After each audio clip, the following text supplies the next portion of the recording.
Excellent. Thank you so much, Vahid, and especially to the extraordinary cohort of speakers that have um, uh, very powerfully contributed to this, um, I think, extremely important gathering.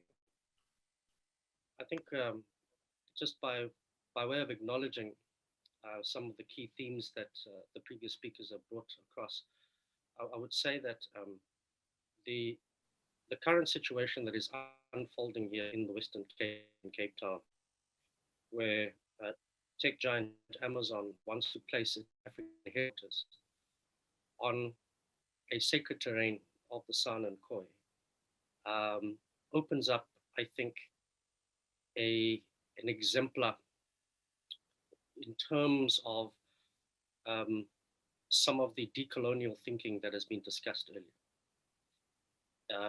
I think that the ethical dilemma of, as you described it earlier, of how social sciences and the manner around which um, young people are being educated in the tech industry um, uh, creates a mode of production where individualistic talent is deployed in ways and means that are increasingly becoming symbolic, if not reiterating, colonial tendencies and patterns of the past. Um, the current situation, which is happening um, in Cape Town, in a place called the Two Rivers Urban Park, and within this area, which is about 200 sort of hectares, um, is a very controversial development proposal by Amazon. The picture behind me is a picture of the River Club. Currently, that green space that you see behind me has been completely denuded. There are present dozens of bulldozers that are putting in landfill, preparing it for 150,000 square meters of concrete bulk in order to build the Amazon headquarters. So maybe just to give some historical perspective in terms of why this area is so sensitive and why this development proposal is so egregious. Um, the area known as the Two Rivers Urban Park, which is protected by a 2003 framework that acknowledges it as a conservation area with significant environmental resources, is a place that is known as the epicenter of colonial resistance and wars of liberation for the San and Khoi people. Along the embankments of the two sacred rivers, the Lisbek and the Black River, um, around which uh, this confluence is basically being threatened by this multi-purpose development, which is to the tune of 4.5 billion rand, is a place where um, some very significant events have occurred in our history. On the 1st of March 1510, the viceroy, Portuguese viceroy to India, called Francisco de Almeida, who was responsible for the sacking of Goa and the consolidating uh, the control of, of, of, of Goa, East and West Africa, um, sailed across down to the Cape of Good Hope and attempted to raid one of the traditional kraals here in this precinct. He was met by a standing Khoi army that had a symbiotic relationship with their cattle that formed a phalanx and defeated him alongside 87 of his men and 14 captains, which marked the biggest and most devastating defeat against the colonial Portuguese at the time. So severe was this defeat that when the news reached the king, he issued an edict that Portugal would not attempt any military conquest of the area for the following 100 years. And so basically, South Africa today, as we know it, then escaped the sort of the noose of a Portuguese slave colony. And if that battle hadn't occurred and resulted in the way it would have, I'd most likely be speaking to you in Portuguese today. But then we move on about 100 years later, where the Dutch East India Company moves onto the peninsula. As you know, the Dutch East India Company then was the largest corporation on earth. It had its own standing army. It wielded a particular kind of strength. Um, that that was unstoppable. Uh, what what is most important in this context historically is that in 1657, the Dutch East India Company gifted land to its employees um, through the deployment of Roman Dutch law and gave them title deeds. The land that we're talking about um, is basically on the embankments of the Lisbeth River and the Black River. And part of that land is this picture that you see behind me. So we can actually locate to South Africans where land was ostensibly stolen for the first time and then legitimized through the application of Roman Dutch law. As a result of that move, a war broke out in 1659, the First Frontier War, which precipitated um, a series of 16 Khoi and San wars of resistance over a 180-year period, eventually resulting in the genocide of the Cape San, the extirpation of indigenous sacred animals like the blue buck, the quagga, and the Cape lion. And from this ground zero precinct, we can locate where the occupation occurred for the first time, where dispossession and dislocation of the indigenous communities from the rivers, and also the idea of private property emerged from this precinct in the first instance. So it is also a place where we can find the beginnings of the trajectory of ethnocide and language loss. It is an important sacred area for the Kuna. The confluence of the rivers are described as the birthplace of the Kuna. And what we have been asking for is for a World Heritage Site. This site actually is currently undergoing a national grading process, but these heritage processes have been completely ignored by the developer in conjunction with the city of Cape Town and the local provincial government, who seemingly have been in collusion with the developer, where Amazon is the anchor tenant, in terms of how it has willfully violated and is continuing to violate national and international environmental law. 150,000 square meters of concrete bulk on a floodplain is just point blank illegal. But we've seen how the deployment of independent consultants, the deployment of specialists and experts have put together reports that have all but somehow justified the ostensible permanent desecration and devastation of the intangible significance of this place, as well as argue a range of epistemological violence violent narratives that actually have created a Bermuda Triangle on this River Club site, where you would find tangible and heritage resources being lifted off the site, justified by that actually almost wants to denude the heritage in order to justify the bulk. We have been sort of campaigning and protesting against this development for 4 years. It is only in the last year that we realized that Amazon was the key anchor tenant, and it's very clear that this entire development would not happen and would not make any economic sense were they not the anchor tenant. The city of Cape Town enjoys a particular kind of relationship with Amazon, and our concern is that the manner around which a giant tech company like this is beginning to expatriate a particular kind of social violence in ways that are indicative of the past. And so this is the most important heritage fight that we have in this country, because basically what it means is that the world's richest man and the largest company has placed a price on our most sacred heritage. And if we do not hold the line here, it means that we open up a very dangerous precedent for all traditional communities, not just in South Africa and on the continent, but globally, in that it will say that irrespective of what you would consider sacred, of what you would consider as something that should be kept alive and nurtured in as far as one's spiritual sanctity and historicity and identity and culture is concerned, is rendered vulnerable. So for all the San and Khoi groups that are opposing this development, the message is very clear that the heritage is not for sale. But unfortunately, as we know with big development proposals, there are a number of mechanisms and tactics that are deployed that can splinter groups.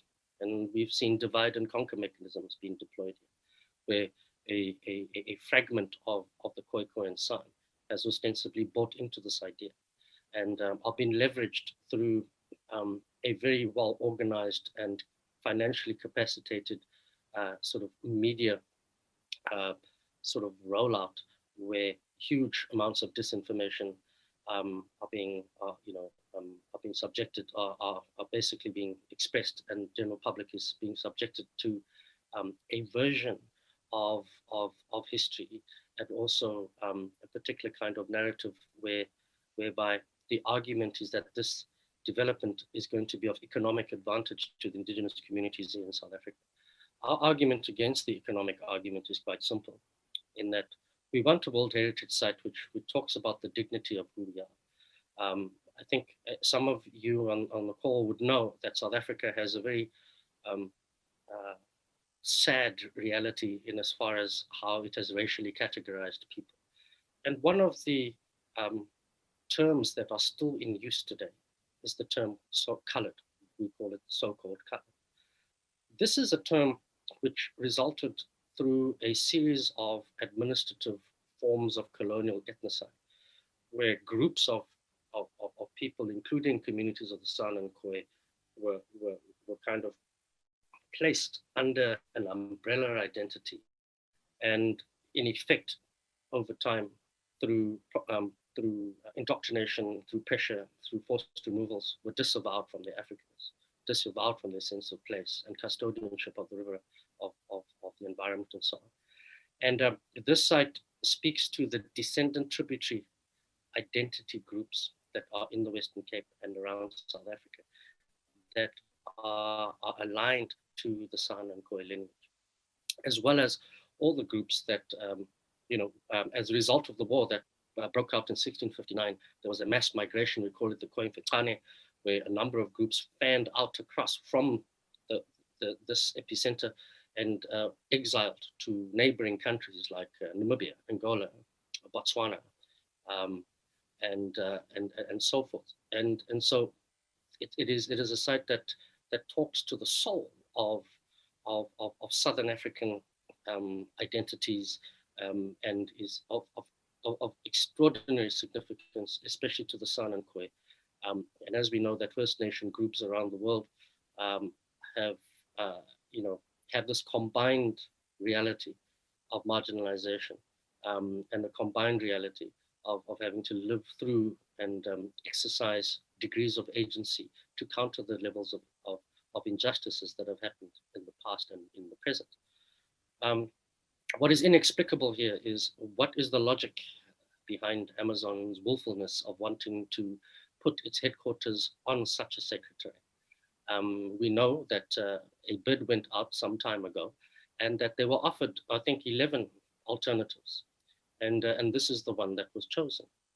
And so in the absence of any responses from Jeff Bezos or from Seattle, and the fact that all manner of questioning has been sort of deferred to the local developer, we ask, what difference is this kind of behavior to the kind of monumentalizing that entities like Cecil John Rhodes, for example, did, during their tenure in Southern Africa, placing their monuments on top of sacred ground. And for someone who has, during COVID, ostensibly made the most amount of money in the world and decided to go up, into space, what is deeply ironic here is that this is the place where the South African Observatory is. It used to be the Royal Observatory. This is a place where some of the biggest breakthroughs in Western science in terms of how we understand the universe took place. But what's important historically here is that the observatory is built on top of a mound where the San and Khoi used to analyze the universe for themselves. There's a Khoisan word to describe a place like this called Kayes, which means the place where the stars gather. And there is a deep symbolic contradiction here, in as far as, where is there a decolonial framework around which a giant tech company like Amazon would work from? Wahid very articulately, brought up their principles. And nowhere in those principles do we see a kind of thinking that would want to place within itself a conscientizing around its responsibility in terms of international relations, and especially on the African continent and the global south. So the problem we're facing here in Cape Town is now the African problem for Amazon. And so what we've done is that we are currently in the High Court. We are waging a legal campaign as well as an on-the-ground campaign. We have, through a number of petitions, about 60,000 objections. 22 San and Khoi groups are against this development alongside the civic entities and environmental entities, and are also growing a larger global cohort of interested First Nations groups and environmental groups and so forth. But this is a battle that cannot be fought in isolation. It's, as you know, when you take on an entity like this in court, one can anticipate it will go to the highest apex of court, which means that, there is a call for support in as far as the legal push is concerned. There's a call for support in as far as entities like this that have a very clear mandate in terms of interrogating the ethical values and enhancing this kind of moral courage to tackle this kind of behavior from a behemoth like Amazon. And so it's very humbling to be part of this panel. Thank you very much for inviting me, Wahid, and everyone else. And I would say that for us here, this is the litmus test of who we are. It's been a very difficult campaign, and it continues to be one in that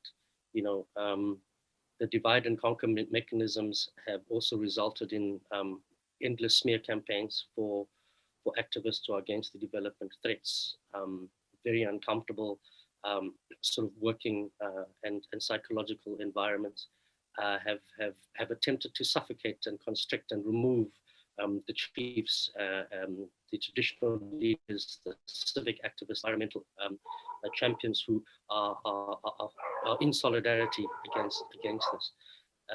And I think it's very important for people in the United States to understand what is going on here, because it is akin to a particular kind of destruction that one has to beg the question: would Amazon be doing this in the Lincoln Memorial? Would they be doing it in in First Nation territories in the United States? And if not, why here?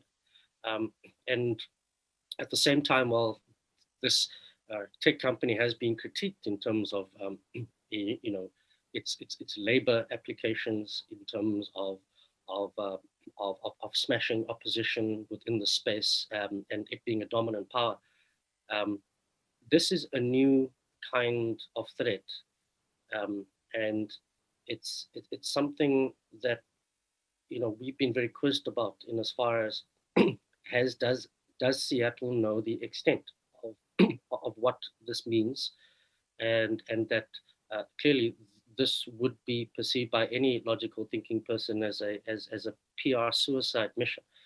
However, when one thinks about it very, very carefully, what does it mean to South Africans when we can locate where land was stolen for the first time?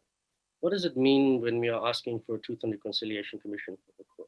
We're asking for a World Heritage Site that would allow humanity to access a silent narrative of first Indigenous communities here, but also that it may open up a Pandora's box of restitution, of very serious thinking towards policy changes, towards the application for restorative justice.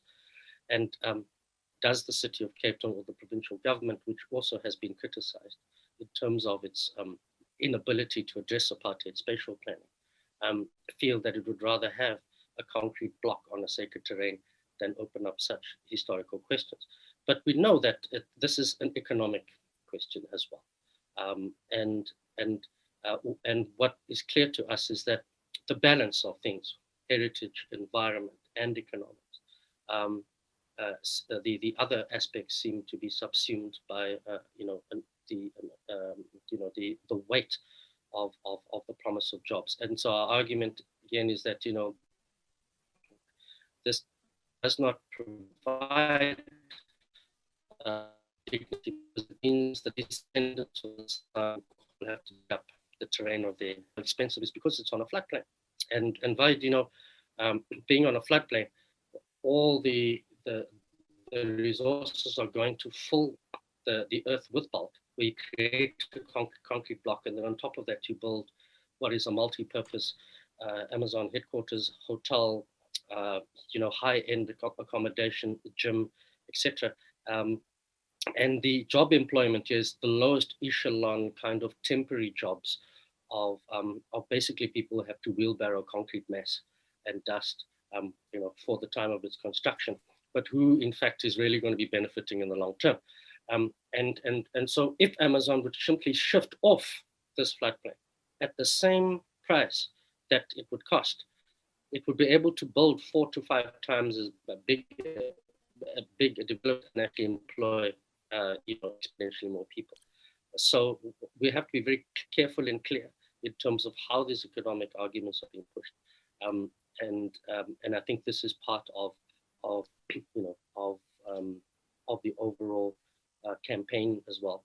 But I'm going to stop there for now, and just to say thank you